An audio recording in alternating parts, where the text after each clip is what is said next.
Seema Raja alias Chandrakant Chowdary ఏం చెప్తారు? ఈశ్వర్ గారు, ముందుగా మీకు ప్యానెల్లో ఉన్న అందరికీ అట్లానే సాక్షి టీవీ ప్రేక్షకులందరికీ నమస్కారాలు. Very good evening. అంటే అడవుల్లో ఉండాల్సినటువంటి మృగాలు ఆంధ్రప్రదేశ్లో తిరుగుతున్నాయా అనిపిస్తూ ఉంది. ఎందుకంటే నిజంగా వీళ్ళు అడవుల్లో ఉండడానికి కూడా అర్హత లేదేమో. అలాంటి వ్యక్తులు ఈరోజు ఆంధ్రప్రదేశ్లో తెలుగుదేశం అనేటటువంటి పార్టీలో వాళ్ళు పెంచి పోషిస్తూ నెల నెల జీతాలు ఇస్తూ వాళ్ళ పార్టీ ఆఫీసులోనే యూట్యూబ్ ఛానల్ రన్ చేస్తూ ఇప్పుడు ఈ సీమరాజా తెలుగుదేశం పార్టీ నెల నెల శాలరీ. మీరు మొన్న ఎవరైతే చేబ్రోల్ కిరణ్ తెలుగుదేశం పార్టీ శాలరీ, నెల నెల కిరా కార్పిక్ శాలరీ. వీళ్ళందరినీ మరి పెంచి పోషిస్తుంటే మరి దీని అందరికీ కారణమైనటువంటి వాళ్ళని కదా ముందు మనం మాట్లాడాల్సింది. ఎవరైతే ఐటీడీపీ అనేటటువంటి ఒక సంస్థని, ఒక ఉగ్రవాద సంస్థను నడుపుతున్నటువంటి నారా లోకేష్, మరి వాళ్ళ వల్లే కదా వీళ్ళందరూ. ఇప్పుడు వాళ్ళు పెంచి పోషించకపోతే వీళ్ళు ఎక్కడి నుంచి వస్తారు? వాళ్ళకి జీతాలు ఇచ్చి వీళ్ళు ఛానల్స్ పెట్టించి ఈ విధంగా మాట్లాడనని చెప్పి వాళ్ళు ఉసిగొలపటం వల్లే కదా ఈరోజు జరుగుతుంది. మీరు అన్న పేరు కూడా చెప్పుకోలేనటువంటి దిక్కుమాలిన స్థితిలో ఆ పార్టీ వాళ్ళు ఉన్నారంటే అది పేరు చంద్రకాంత్ చౌదరి. చంద్రకాంత్ చౌదరి అనేది బయటపడితే మళ్ళీ అదేదో చంద్రబాబు చంద్రకాంత్ అని పెట్టుకోండి, సీమరాజా చంద్రకాంత్ అని పెట్టుకోండి. అంటే పేరు కూడా చెప్పలేనటువంటి దౌర్భాగ్య స్థితిలో ఉన్నారు. అంతకుముందు ఇంకొక ఉంది మహిళ, ఏదైతే శ్వేతా చౌదరి, కానీ స్వాతిరెడ్డిగా కన్వర్ట్ అయిపోయింది. మరి చౌదరి రెడ్డి ఎప్పుడు అయ్యారో ఎట్లా అయ్యారో తెలియదు. సో అదే పేర్లతో రన్ చేస్తూ ఉంటారు. సో ఇప్పుడు ఇప్పుడు ఈ సీమరాజా అనేటటువంటి పేరుతో ఉన్నటువంటి చంద్రకాంత్ చౌదరి, ఇతని మీద ఆల్రెడీ అంబటి రాంబాబు గారు ఏదైతే కేసు పెట్టారో, పెట్టి కూడా 4 రోజులు దాటింది. తీసుకోవడానికి చాలా నెలలు పట్టింది. సో దాన్ని తీసుకున్నాక ఇప్పుడు 4 రోజులు అయింది. మరి ఇప్పటి వరకు ఎందుకు యాక్షన్ తీసుకోలేదు? మరి పోలీసులకి ఈ వీడియోలు అన్నీ కనపట్టలేదా?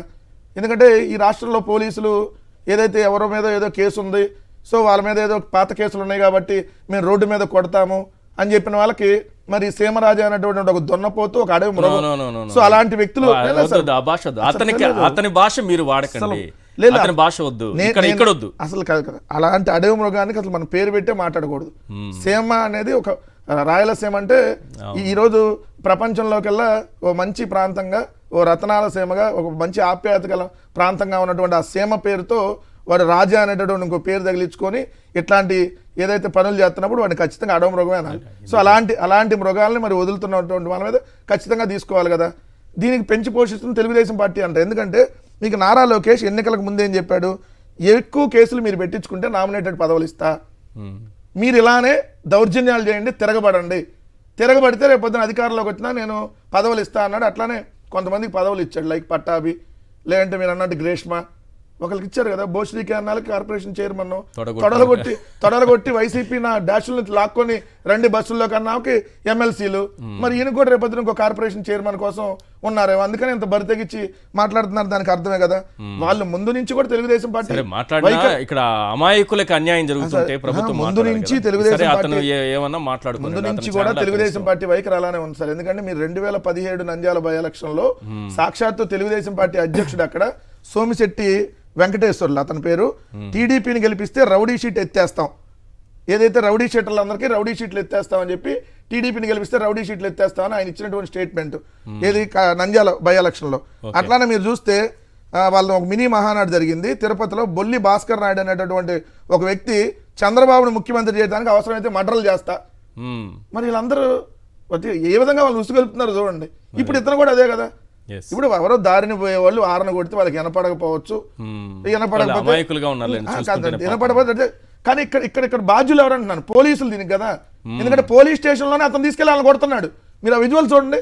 ఒక్క పోలీసు వాడు కనపడుతున్నాడా? ఒక్క పోలీసు. ఇది పోలీస్ స్టేషనా లేదంటే తెలుగుదేశం పార్టీ ఆఫీసా? అది ఇష్టవంతుడిగా వాళ్ళు లాక్కొని స్టేషన్లోకి తీసుకెళ్ళి వీళ్ళ మీద గంజాయి కేసు పెట్టు, లేదంటే వీళ్ళ మీద మర్డర్ కేసు పెట్టు, వీళ్ళ మీద రేప్ కేసు పెట్టు. ఈడవుడండి అంటే ఇది చెప్పేస్తే పోలీసులు ఈనేస్తారా?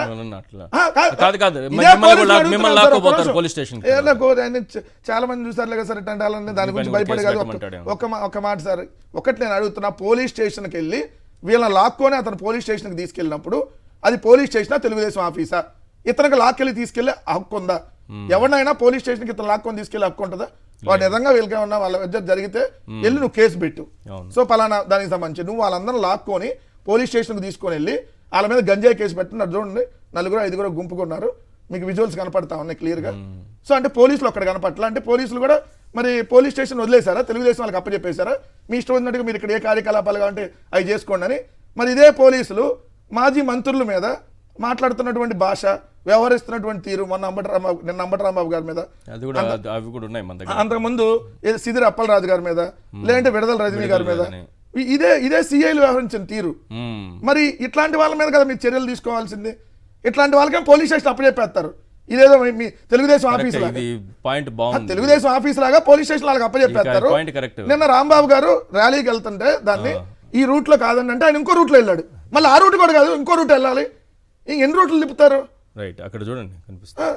అది చూడండి, మీదకి వెళ్ళిపోయి ఎవరైతే సిఐ అతను మాట్లాడుతున్నటువంటి భాష, మొన్న సిదిరి అప్పలరాజు గారిని బూతులు తిట్టినటువంటిది. మరి ఇట్లాంటి వాళ్ళని ఏమన్నానండి, వీళ్ళు పోలీసులా తెలుగుదేశం కార్యకర్తలా? ఇవి పోలీస్ స్టేషన్లా తెలుగుదేశం పార్టీ ఆఫీసులా? సూటిగా అడుగుతున్నా. అతను లాక్కొని వాళ్ళని తీసుకొని వచ్చి వీడి మీద గంజా కేసు పెట్టండి, ఇవాళ విజయవాడలో దొరికింది కదా, పెట్టేసేయండి.